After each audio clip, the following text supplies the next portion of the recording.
അടുത്തിടെ ഏറ്റവും കൂടുതൽ വിവാദങ്ങൾ, പ്രശ്നങ്ങൾ, പരാതികൾ ഉയർന്നുവന്ന ഇടമാണ് താരസംഘടനയായ അമ്മയിലെ നിരന്തരമുള്ള പ്രശ്നങ്ങൾ കാരണം ഈ അടുത്താണ് ശ്വേതാ മേനോൻ അധ്യക്ഷയായ ഭരണസമിതിക്ക് രാജിവെക്കേണ്ടി വരികയും പകരം ചുമതല അഡ്ഹോക് കമ്മിറ്റി ഏറ്റെടുക്കുകയും ചെയ്തിട്ടുള്ളത്. ഈ അമ്മയ്ക്കുള്ളിൽ തന്നെ ഏറ്റവും കൂടുതൽ ഉയർന്നുകേട്ട വിവാദമാണ് ജിഹാദി പരാമർശം. അത് ടിനി ടോം തന്നെ അധിക്ഷേപിക്കുകയും ജിഹാദി എന്ന് വിളിച്ചു എന്ന് പറഞ്ഞ് നടി അൻസിബയാണ് ആദ്യം രംഗത്തെത്തുകയും പരാതി നൽകുകയും ചെയ്തത്. അതാണ് തുടക്കം. അതിന് പിന്നാലെ തന്നെ ലക്ഷ്മിപ്രിയ, ഉഷ ഹസീന പോലെയുള്ള നടിമാരും തങ്ങളെയും ജിഹാദി എന്ന് വിളിച്ചിട്ടുണ്ട് എന്ന് പറഞ്ഞ് രംഗത്തെത്തുന്നത് നമ്മൾ കണ്ടു. അതിൽ പരാതി നൽകിയിട്ടുണ്ട്. പോലീസ് അൻസിബയുടെ പരാതിയിൽ അന്വേഷിക്കുക, കേസ് എടുത്ത് അന്വേഷിക്കുകയൊക്കെ ചെയ്യുകയും ചെയ്യുന്നുണ്ട്. പക്ഷേ ഏറ്റവും കൂടുതൽ ഇപ്പോൾ നടി പൊന്നമ്മ ബാബു പറയുന്നത് ഏറ്റവും കൂടുതൽ ജിഹാദി എന്ന അമ്മയ്ക്കകത്ത് വിളിച്ച് കേട്ടിട്ടുള്ളത് അത് നടി ലക്ഷ്മിപ്രിയ നിന്നാണ് എന്നാണ്. പലർക്കെതിരെയും ഈ പരാതികൾ, ആരോപണങ്ങൾ ഉയർന്നു വരികയും ചെയ്യുന്നുണ്ട്. എന്താണ് അതിൽ വസ്തുത എന്ന് നോക്കാം. മാത്രമല്ല, ഈ അമ്മയ്ക്കകത്ത് വർഗീയതയും വിദ്വേഷവും പടരുന്നതിനെ കുറിച്ചുകൂടി നമ്മൾ ഗൗരവകരമായി ചർച്ച ചെയ്യേണ്ടതുണ്ട്. എങ്ങനെയാണ് ഈ ജിഹാദി പരാമർശത്തെ പ്രൊമോസർ നോക്കിക്കാണുന്നത്? അമ്മ എന്ന് പറയുന്നത് നമുക്ക് അറിയാവുന്ന പോലെ അതൊരു ചാരിറ്റി കീഴിൽ വരുന്ന ഒരു സംഘടനയാണ്. അതിൻ്റെ ഉദ്ദേശ ലക്ഷ്യങ്ങളിൽ വളരെ പ്രധാനപ്പെട്ട ഒന്നാണ് ഈ താരങ്ങളായിരുന്ന ആളുകൾ, അവരിപ്പോൾ പ്രായം ചെന്ന ആളുകൾക്ക് പെൻഷൻ നൽകുക, അവരുടെ സാമ്പത്തികമോ അതുപോലെ തന്നെ അവരുടെ മറ്റു പരാധീനതകളൊക്കെ അഡ്രസ്സ് ചെയ്യുക, അവരുടെ ചികിത്സാ കാര്യങ്ങൾ നോക്കുക, ഇത്തരം കാര്യങ്ങളാണ്. അപ്പോൾ അതിൽ ഉൾപ്പെട്ടിരിക്കുന്ന അതിൻ്റെ കൂടി ഉത്തരവാദിത്തമുള്ള ആളുകളാണ് അതിൻ്റെ ഭാരവാഹികളായിട്ട് വരുന്ന ആളുകളൊക്കെ. അപ്പോൾ അതിലാണ് കൂടുതൽ. ഇപ്പോൾ ചലച്ചിത്ര രംഗത്ത് താരങ്ങളുടെ മറ്റ് പ്രശ്നങ്ങളിലും അവർ ഇടപെടാറുണ്ട്, തീർച്ചയായിട്ടും ഇടപെടാറുണ്ട്. പക്ഷേ എന്നാലും നിത്യേനയുള്ള അഭിനയത്തിൻ്റെ കാര്യത്തിലോ അല്ലെങ്കിൽ അതുമായി കണ്ടൻറ്റിൻ്റെ കാര്യം, സിനിമകളുടെ കണ്ടൻറ്റിൻ്റെ കാര്യത്തിലൊന്നും അവർക്കൊന്നും യാതൊരു ഇടപെടലിൻ്റെ ആവശ്യമില്ല. പ്രധാനമായിട്ടും ഇതാണ് അവരുടെ ഫോക്കസ്. അതിനുവേണ്ടിയുള്ള പ്രവർത്തനങ്ങളാണ് അതിൽ കൂടുതൽ നടക്കാറുമുള്ളത്. പക്ഷേ അത് സംബന്ധിച്ച കാര്യങ്ങൾ നടക്കുമ്പോൾ തന്നെ ഈ ഭരണസമിതി, ഇപ്പോൾ ഈ കഴിഞ്ഞ ഭരണസമിതി, അതിന് മുമ്പും എല്ലാം കാര്യങ്ങളുമൊക്കെ എന്താ പറയുക, കംപ്ലീറ്റ്ലി പെർഫെക്റ്റ് ആയിരുന്നു എന്നൊന്നും നമുക്ക് പറയാൻ കഴിയില്ല. ഇതിന് മുമ്പുണ്ടായിരുന്ന ഭരണസമിതികളെക്കുറിച്ചും പലതരത്തിലുള്ള ആരോപണങ്ങളൊക്കെ വന്നിട്ട്, പ്രത്യേകിച്ച് നടി ആക്രമിക്കപ്പെട്ട സംഭവമുണ്ടായ സമയത്ത് അവരുടെ ഭാഗത്തുനിന്നുണ്ടായ നിലപാടുകളൊക്കെ വലിയ ചർച്ചാ വിഷയമായതാണ്. പക്ഷേ അതേസമയം തന്നെ ഈ പ്രവർത്തനങ്ങളിലൊരു തരത്തിലുള്ള ഒരു ഏകോപനമില്ലായ്മയും ഒരു തരത്തിലുള്ള പരസ്പരം വിശ്വാസവും ഇല്ലായ്മയൊക്കെ പ്രകടമായ ഒരു കമ്മിറ്റിയാണ് ഈ ഏറ്റവും ഒടുവിലത്തെ കമ്മിറ്റി എന്നാണ് നമുക്ക് മനസ്സിലാക്കാൻ കഴിയുന്നത്. ആര് എന്ത് ചെയ്യുന്നു എന്നത് സംബന്ധിച്ച് ആർക്കും ഒരു ധാരണയുമില്ല. എങ്ങനെയാണ് ഇതിൻ്റെ ഒരു പ്രോപ്പറായിട്ടുള്ള പ്രവർത്തനം നടത്തേണ്ടത് എന്നത് സംബന്ധിച്ച് ആർക്കും ഒരു ധാരണ. കുക്കു പ്രസിഡന്റ് ശ്വേതാ മേനോനും കുക്കു ജനറൽ സെക്രട്ടറി ആയിട്ടുണ്ട്. അവർ തമ്മിലുള്ള ഇടപാടുകളിൽ തന്നെ പലതരത്തിലുള്ള പ്രശ്നങ്ങൾ, അതുപോലെ തന്നെ അംഗങ്ങൾക്കിടയിൽ, അവിടെ എക്സിക്യൂട്ടീവ് കമ്മിറ്റിയിൽ ഇരിക്കുന്ന അംഗങ്ങൾക്കിടയിൽ തന്നെ പരസ്പരമായ അവിശ്വാസവും പോരും ഒക്കെ, ആ തരത്തിൽ ആകെ അലമ്പായ ഒരു കമ്മിറ്റിയാണ് ഈ കാണുന്നത്. അതൊക്കെ ആയിക്കോട്ടെ, അത് അതിൻ്റെ വഴിക്ക് നമുക്ക് എന്താ പറയുക, അത് ഒരുപക്ഷെ അത് ഡിസോൾവ് ചെയ്ത് പുതിയൊരു കമ്മിറ്റി വരുന്നതിലൂടെ അത് മാറിയെന്ന് പരിഹരിക്കാമെന്ന് നമുക്ക് പറയാം. പക്ഷെ പരിഹരിക്കാൻ കഴിയാത്ത ചിലത് അതിൽ നടന്നു എന്നുള്ളതാണ്. അതാണ് അതിലെ ഏറ്റവും പ്രധാനപ്പെട്ട. സാമ്പത്തിക ആരോപണങ്ങളും മറ്റു തരത്തിലുള്ള പ്രവർത്തനത്തിലെ മറ്റു തരത്തിലുള്ള ക്രമക്കേടുകളുമൊക്കെ ഒരുപക്ഷെ അങ്ങനെ പരിഹരിക്കുമ്പോൾ ഇത് പരിഹരിക്കാൻ കഴിയാത്ത ഒരു വലിയ അപകടം അതിൽ സ്റ്റാർട്ട് ചെയ്ത് അത് പുറത്തു കൊണ്ടുവന്നത് തീർച്ചയായിട്ടും അൻസിബയാണ്. അതിന് അവരെ അഭിനന്ദിച്ചേ മതിയാവുള്ളൂ സത്യത്തിൽ. കാരണം ഇത്തരത്തിലുള്ള പ്രവണതകൾ, അൻസിബയുടെ ജിഹാദ്, അതെ, ആ ജിഹാദിൽ അവർ വിജയിച്ചു. അതിനോട് അവർ പ്രതികരിച്ചു. അത് എനിക്ക് ചോദ്യം ചെയ്യേണ്ട ഒരു കാര്യമാണെന്ന് എനിക്ക് തോന്നി. അവർ വളരെ വ്യക്തമായി അത് പറയുകയും അത് ഏറ്റവും നന്നായി കഴിഞ്ഞ ജനറൽ ബോഡിയിൽ അവർ അവതരിപ്പിക്കുകയും ചെയ്തു. ഏറ്റവും നല്ല ഭാഷയിൽ, ഏറ്റവും വ്യക്തമായി എല്ലാവർക്കും മനസ്സിലാവുന്ന രീതിയിൽ അവരുടെ സ്വന്തം അനുഭവത്തിൻ്റെ പശ്ചാത്തലത്തിൽ അവരൊരു ഇൻ്റർവ്യൂവിൽ പറയുന്നത് നമ്മൾ കേട്ടു. വളരെ കുറച്ച് സമയം മാത്രമേ ഉള്ളൂ, എനിക്ക് വേണ്ടി സംസാരിക്കാൻ ഞാൻ തന്നെയുള്ളൂ, അതുകൊണ്ട് ഞാൻ അത്രയ്ക്ക് പ്രിപ്പയർഡായിരുന്നു, അത്രയ്ക്ക് അത് ചെയ്യാൻ തയ്യാറായി നിൽക്കുകയായിരുന്നു, ആ അവസരം ഞാൻ പൂർണ്ണമായി വിനിയോഗിച്ചു എന്നാണ് അവർ. അതിൻ്റെ ഫലമുണ്ടായി. ആ ജനറൽ ബോഡി മീറ്റിങ്ങിൽ 90% പേരും അവരെ അനുകൂലിക്കുന്ന നിലയിലേക്ക് കാര്യങ്ങൾ പോവുകയും ചെയ്തു. കാരണം ആ അനുകൂലിക്കുന്നതിനകത്ത് നമ്മൾ കാണേണ്ടത് ദിവ്യ, അതിനകത്ത് ഏതെങ്കിലും തരത്തിലുള്ള മത വ്യത്യാസമോ ജാതി വ്യത്യാസമോ ഒന്നും അതിനകത്ത് ഉണ്ടായിരുന്നില്ല. അവർ ഒരു പ്രയാസം നേരിട്ടു. അവർ എന്താ പറയുക, ഈ തരത്തിലുള്ളൊരു വർഗീയ ആരോപണം അവർക്കെതിരെ ഉയർന്നു, തീവ്രവാദ ആരോപണം അവർക്കെതിരെ ഉയർന്നു എന്ന് പറയുമ്പോൾ അത് ശരിയല്ല എന്ന് പറയാൻ കഴിയുന്ന ഒരു വിഭാഗം ആളുകൾ അവിടെ ഉണ്ടായിരുന്നു എന്ന് തെളിയിക്കപ്പെട്ടു. അത് തെളിയിക്കപ്പെട്ടു. അത് നല്ല കാര്യമാണ് നമ്മളെ സംബന്ധിച്ചിടത്തോളം. പക്ഷേ അപ്പോഴും നമ്മൾ കണ്ടു ഒരു വിഭാഗം ആളുകൾ ഇത്തരത്തിലുള്ള ആരോപണങ്ങളിലൂടെ ഒരു പിന്നെ ശത്രുതയും ഭിന്നതയും ഒക്കെ അവിടെ വളർത്താൻ ശ്രമിച്ചു എന്നുള്ളത് അങ്ങേയറ്റം നിർഭാഗ്യകരമാണ്. അത് വെറുതെ ഉണ്ടാവുന്നതല്ല. അതുണ്ടാകുന്നത് നമ്മൾ കാണേണ്ടത് നമ്മുടെ സമൂഹത്തിൽ തന്നെ വളർന്നുകൊണ്ടിരിക്കുന്ന ചില പ്രവണതകളുടെ തുടർച്ച അവിടെ ഉണ്ടാകുന്നു എന്നുള്ളതാണ്. താരങ്ങളാരും പിന്നെ എല്ലാവരും ആകാശത്തിരിക്കുകയല്ലോ, അവരും ഭൂമിയിലുള്ള ആളുകളാണ്. അപ്പോൾ അവരുടെ ഇടയിൽ തന്നെ എക്സാക്ട്ലി അതാണ്, അവരും വാട്സപ്പ് യൂണിവേഴ്സിറ്റിയിൽ പഠിക്കുന്നവരും അവിടെ നിന്ന് ബിരുദമെടുത്ത ആളുകളും ഒക്കെ ആ കൂട്ടത്തിലും ഉണ്ട്. അപ്പോൾ അതുകൊണ്ട് തന്നെ അവിടുന്ന് കിട്ടുന്ന ഇത്തരത്തിലുള്ള ഇൻപുട്സ് വെച്ചിട്ട് ആളുകളെ പിന്നെ പരസ്പരം ഇത്തരത്തിലുള്ള ചാപ്പയടിക്കാനുള്ള ശ്രമങ്ങൾ നടത്തുന്നു എന്നുള്ളതാണ്.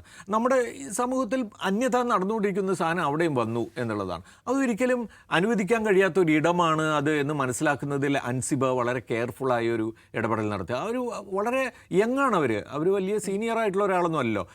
ഈ ചെറിയ പ്രായത്തിൽ തന്നെ കാര്യങ്ങൾ അങ്ങനെ മനസ്സിലാക്കാനും അവർ പറയുന്നത് വെച്ചാൽ അവർക്ക് സംഭവിച്ചുകൊണ്ടിരിക്കുന്ന കാര്യം ഇതാണെങ്കിൽ ഇപ്പോൾ അവർ പൊതുവേ ഒരു റിലീജിയസ് ആയിട്ടുള്ള പിന്നെ അങ്ങനെ പൂർണ്ണമായിട്ടും അങ്ങനെ ജീവിക്കുന്ന ഒരാളല്ല. അല്ല, പക്ഷേ എന്നിട്ട് പോലും എനിക്കെതിരെ ഇങ്ങനെ ഒരു ആരോപണം വരുന്നുണ്ടെങ്കിൽ യഥാർത്ഥത്തിൽ പിന്നെ ഇസ്ലാമിക ജീവിതം ശരിക്കും അങ്ങനെ തന്നെ പൂർണ്ണമായി ഫോളോ ചെയ്യുന്ന ഒരാൾക്ക് എത്ര പെട്ടെന്ന് സംഭവിക്കാമെന്നാണ് അവർ ചോദിക്കുന്നത്. അത് എത്ര ശരിയാണെന്ന് നമ്മുടെ കാലഘട്ടം തെളിയിച്ചുകൊണ്ടിരിക്കുകയല്ലേ. അതും കൂടി അവർ പറയുന്നുണ്ട്. എത്രയധികം ആളുകൾ ഇതിൻ്റെ പേരിൽ അവർ പിന്നെ എന്താ പറയുക ഇങ്ങനെ ഒറ്റപ്പെടുകയും അവർക്ക് എതിരായിട്ടുള്ള ആക്ഷേപങ്ങൾ വരികയൊക്കെ ചെയ്യുന്നുണ്ട്. എങ്ങനെ നേരിടുന്നു എനിക്ക് ആലോചിച്ചിട്ട് എനിക്ക് പിടികിട്ടുന്നില്ല എന്നവർ പറയുന്നുണ്ട്. അത്രയ്ക്ക് യാഥാർത്ഥ്യബോധത്തോടെ അതിനെ മനസ്സിലാക്കാൻ അനുസരിച്ച് കഴിഞ്ഞു. അത് വേണ്ട വിധത്തിൽ അവതരിപ്പിക്കാനും അവർക്ക് കഴിഞ്ഞു.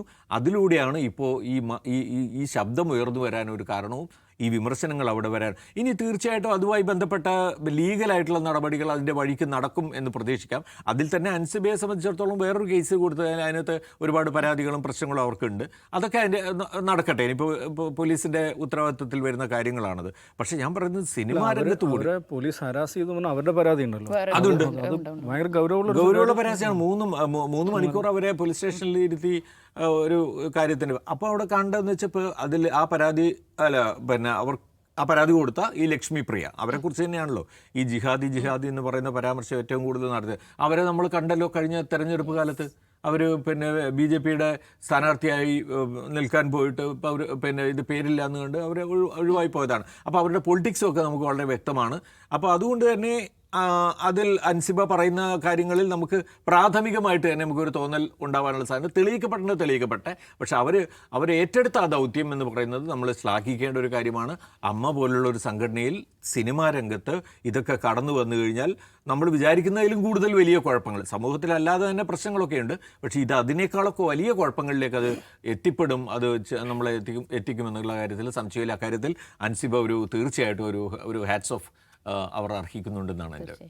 യെസ്, ദാവൂദ് സർ, ഈ സമൂഹത്തിൽ ആളുകൾക്കിടയിൽ വർഗീയത, വിദ്വേഷം അതിങ്ങനെ പടർന്നുകൊണ്ടിരിക്കുകയാണ്. പടർത്താൻ ചില സംഘങ്ങൾ അതിനായി തന്നെ ഇറങ്ങിയിട്ടുണ്ട്, ഈ പറയുന്നത് പോലെ വാട്സാപ്പ് കമ്മ്യൂണിറ്റിയിലൊക്കെ. അപ്പോൾ അതിൻ്റെ പ്രതിഫലനം അമ്മയിലും കാണുന്നു. അതിൽ വലിയ അത്ഭുതപ്പെടാനില്ല എന്നാണോ? അതിൽ ഈ സമൂഹത്തിൽ പടർന്നുകൊണ്ടിരിക്കുകയാണ് എന്നുള്ളതുണ്ടല്ലോ, അതിന് ഞാൻ അത്ര അങ്ങോട്ട് യോജിക്കുന്നില്ല. ഓഫ് കോഴ്സ് പടർത്താൻ വേണ്ടിയിട്ട് ശ്രമിക്കുന്നുണ്ട്. അഗൈൻ ഞാൻ നേരത്തെ പറയുന്നത് സമൂഹത്തിലല്ല, വാട്സപ്പിലാണ്.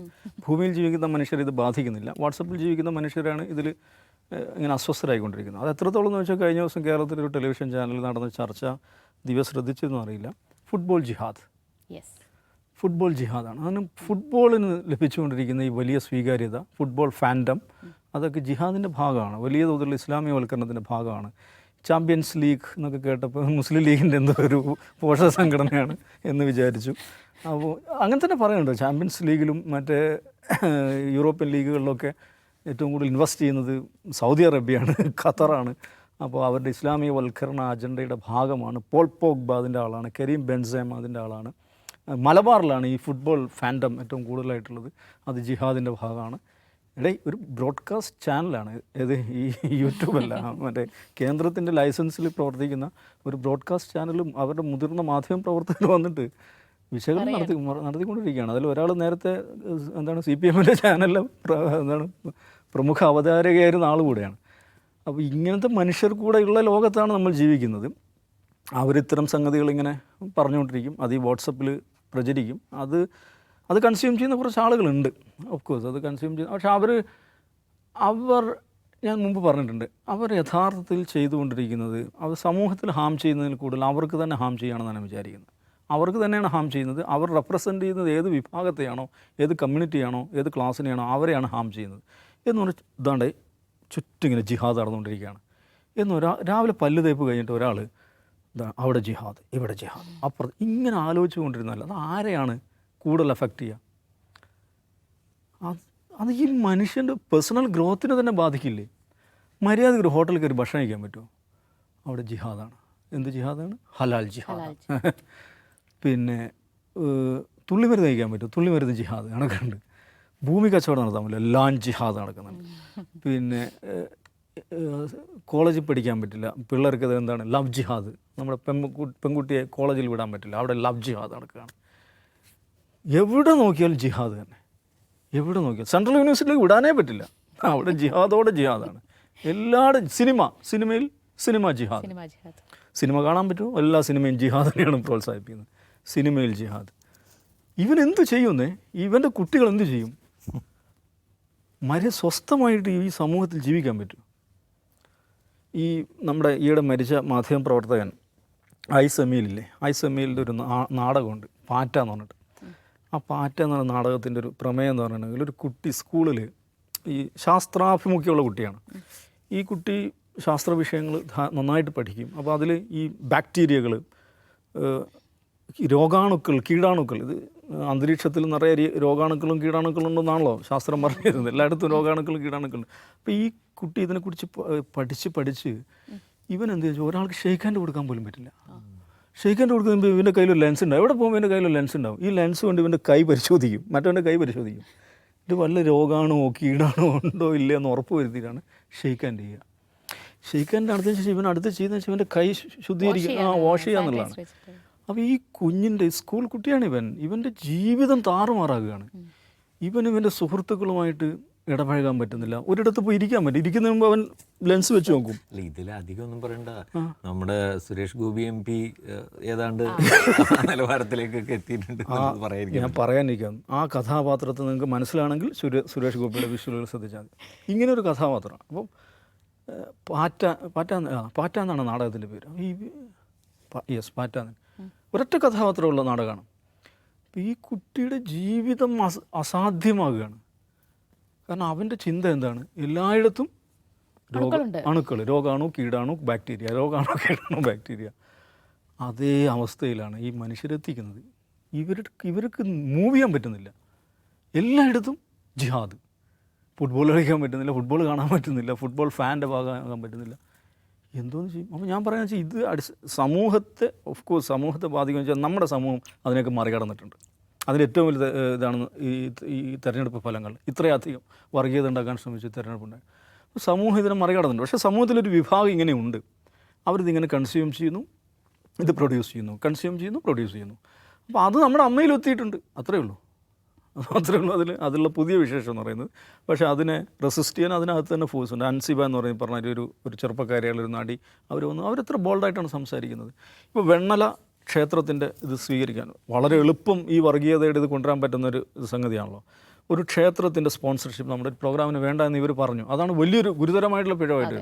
അവരുടെ ബൈലോയിലുള്ളതാണ് മതസംഘടനകളുമായി ബന്ധപ്പെട്ടിട്ട് ഇത് വേണ്ടെന്നുള്ളത്. പക്ഷേ ഈ ക്ഷേത്രം നമ്മൾ മനസ്സിലാക്കണം. ഈ വെണ്ണല എന്താണ് തൈക്കൂട്ട് എന്തൊരു മഹാദേവ ക്ഷേത്രം. ഇതേതാ ക്ഷേത്രം എന്നറിയോ? ഇവിടുന്നാണ് മുമ്പ് PC ജോർജ് വിദ്വേഷ പ്രസംഗം നടത്തി PC ജോർജ് എന്നിട്ട് കേസെടുത്ത് ഈ ക്ഷേത്രത്തിലെ പ്രഭാഷണമാണ്. ഇവിടെയാണ് നമ്മുടെ EP ജയരാജൻ പോയ ഓർമ്മയുണ്ടോ? പാർട്ടിയുടെ പ്രധാനപ്പെട്ട പരിപാടി നടക്കുമ്പോൾ അമ്മ വന്ദന പരിപാടിയിൽ പങ്കെടുക്കാൻ വേണ്ടി ഈ ക്ഷേത്രത്തിൻ്റെ പ്രധാന നടത്തിപ്പുകാരൻ ആരാണ്? ദല്ലാൽ നന്ദകുമാർ എന്ന പേരിൽ അറിയപ്പെടുന്ന കേരളത്തിലേറ്റവും എന്താണ് വിവാദ നായകനായിട്ടുള്ള വ്യക്തിയാണ്. അങ്ങനെ ഒരു ഷെയ്ഡി ബാക്ക്ഗ്രൗണ്ടിൽ നിൽക്കുന്ന ഒരു സംവിധാനവുമായി ബന്ധപ്പെട്ട ഒരു അസോസിയേഷൻ, അതിനെക്കുറിച്ചാണ് അവർ സംസാരിച്ചത്. പക്ഷെ അതൊന്നും അറിയാതെ തന്നെ അവർ പറയുന്നത് ഒരു അമ്പലത്തിൻ്റെ ആ അമ്പലത്തിനല്ലേ വേണ്ടത്. അതിലവർ പറയുന്നുണ്ട് അമ്പലത്തിന്റെ ധനം എന്ന് പറയുന്നത് അവരുടെ ഡിവോട്ടീസ് കൊടുക്കുന്ന ധനമാണ്. ആ ഡിവോട്ടീസ് കൊടുക്കുന്ന ധനം എന്തിനാണ് നമ്മുടെ അമ്മയുടെ പരിപാടിക്ക് ചെലവഴിക്കുന്നത്? അവരുമായി ബന്ധപ്പെട്ട കാര്യങ്ങൾക്കല്ലേ ചെലവഴിക്കേണ്ടത്. പക്ഷെ അതൊരൊറ്റ ഇത് വെച്ചിട്ട് ഇവരെന്താണ് മതമാറ്റ ലോബിയുടെ ഭാഗമാണ്, ജിഹാദിയാണ്. ഞാൻ പറയും 94 അമ്മ രൂപീകരിക്കുന്നത്. അമ്മ രൂപീകരിക്കുമ്പോൾ ഒന്നും ആക്ട് ഉണ്ട്, മറ്റ് സംഘടനകളുണ്ട്. താരങ്ങളുടെ കാര്യങ്ങൾ, താരങ്ങളുടെ ക്ഷേമം, പ്രത്യേകിച്ച് ഇൻഡസ്ട്രിയിൽ നിന്ന് മാറിയിരിക്കുന്ന താരങ്ങളുടെ ക്ഷേമം, അവർക്കിടയിലുള്ള കോർഡിനേഷൻ, താരങ്ങളുടെ പ്രതിഫലവുമായി ബന്ധപ്പെട്ട് മാക്ട ചില കാര്യങ്ങൾ മുന്നോട്ട് വെച്ചപ്പോൾ താരങ്ങളെ കോമൺ ആയിട്ട് റെപ്രസെൻ്റ് ചെയ്യാൻ വേണ്ടിയുള്ള ഒരു ബോഡിയില്ല. ഇങ്ങനെയൊക്കെയുള്ള ആലോചനയിൽ നിന്നാണ് 94 അമ്മ രൂപീകരിക്കുന്നത്. അപ്പോൾ ആ അമ്മ അതിൻ്റെ ചരിത്രത്തിൽ താരങ്ങളുമായി ബന്ധപ്പെട്ട നൈതികമായ പ്രശ്നങ്ങളിൽ എന്തു നിലപാട് സ്വീകരിച്ചു എന്ന ചോദ്യം അവിടെയുണ്ട്. അത് നമ്മൾ എല്ലാ ഘട്ടത്തിലും കണ്ടിട്ടുണ്ട്. നമ്മുടെ നടി ആക്രമിക്കപ്പെട്ട സംഭവത്തിൽ അതുണ്ടായിട്ടുണ്ട്. അതിനുശേഷം ഹേമ കമ്മിറ്റി റിപ്പോർട്ട് എന്ന് പറഞ്ഞാൽ എന്താണ് ഈ സ്ത്രീ ജനങ്ങൾ ഈ ഇൻഡസ്ട്രിയിൽ അനുഭവിക്കുന്നതിനെക്കുറിച്ച് ഏറ്റവും ഗംഭീരമായ ഡോക്യുമെൻ്റാണ്. അതിലെന്താണ് അമ്മ സ്വീകരിച്ച നിലപാട്. ഇപ്പോൾ അൻസിബയുമായി ബന്ധപ്പെട്ട വിഷയത്തിൽ ഒരു സംഘടന അവരുടെ ഫ്രറ്റേണിറ്റിയിലുള്ള ആളുകൾ ആക്രമിക്കപ്പെടുമ്പം അല്ലെങ്കിൽ ഏതെങ്കിലും നിലക്ക് അവർ അനീതിക്കിരയാകുമ്പോൾ നിങ്ങളെടുക്കുന്ന പൊസിഷൻ എന്ത് എന്നുള്ളത് വളരെ പ്രസക്തമാണ്. അങ്ങനെ ഒരു പൊസിഷൻ എടുക്കാൻ സാധിക്കാത്ത ദുർബലരായ മനുഷ്യർ, നമ്മൾ ഭയങ്കര സ്റ്റാഡമാണ്, ഭയങ്കര സംഭവങ്ങളാണ്, താരമഹാരാജാക്കന്മാരാണെന്നൊക്കെ വിചാരിക്കുന്ന മനുഷ്യർ നടത്തുന്ന ഈ പ്രസ്ഥാനം നൈതികതയുമായി ബന്ധപ്പെട്ട് നീതിയുമായി ബന്ധപ്പെട്ട ഒരു വിഷയം വരുമ്പം ദുർബലരായി പിറകോട്ടടിച്ച് തോറ്റ് പിന്മാറുന്നതിൻ്റെ കാഴ്ചയാണ് നമ്മൾ കാണുന്നത്. അങ്ങനെയെങ്കിൽ ഇങ്ങനൊരു പ്രസ്ഥാനത്തിന് എന്ത് പ്രസക്തി എന്നൊരു ചോദ്യമാണ്. അതുകൊണ്ട് തന്നെയാണല്ലോ പൊതുജനങ്ങൾക്ക് ഈ അമ്മ താരസംഘടന എന്ന് പറയുമ്പോൾ തന്നെ വലിയ വിലയില്ലാത്തത്, ഒരു മൂല്യമില്ല. അതെ. അപ്പോൾ ഓഫ് കോഴ്സ് അവർ നടത്തിയിട്ടുള്ള വലിയ പരിശ്രമങ്ങളുണ്ട്. പ്രത്യേകിച്ച് ഇൻഡസ്ട്രി പ്രയാസപ്പെടുന്ന ആളുകൾ, താരങ്ങൾ, അവർക്ക് നൽകുന്ന പെൻഷൻ, വൈദ്യസഹായം, ഇങ്ങനെയൊക്കെയുള്ള കുറേ സംഗതികൾ ഒരുപാട് നല്ല കാര്യങ്ങൾ ചെയ്തിട്ടുണ്ട്. ഞാനതിനൊന്നും വില കുറച്ച് കാണിക്കുന്നില്ല. പക്ഷേ നൈതികതയുടെ ഒരു വിഷയം, നീതിയുടെ ഒരു വിഷയം വരുമ്പം ഒരു പൊസിഷൻ എടുക്കാൻ സാധിക്കുന്നില്ല എന്നുള്ളത് അങ്ങേയറ്റത്തെ ദുർബലാവസ്ഥയാണ്. യെസ്, അതാണ്. എന്തായാലും ഈ അമ്മയ്ക്കകത്തെ ഈ വർഗീയത തുറന്നു പറയാൻ അൻസിബ് കാണിച്ച ധൈര്യം അത് അഭിനന്ദനാർഹം തന്നെയാണ്. ഇതിനകത്തെ ആ ഒരു ഗൗരവം, അതിനകത്തെ ഒരു വർഗീയത പടർത്തുന്നതിന് പിന്നിലുള്ള ലക്ഷ്യം, അതെല്ലാം മനസ്സിലാക്കാൻ അമ്മയിലെ മറ്റംഗങ്ങൾക്ക് കഴിയട്ടെ. അതിനെ ആവർത്തിക്കാതിരിക്കാനുള്ള പരിശ്രമവും അതിനകത്ത് നിന്ന് തന്നെ ഉണ്ടാകട്ടെ.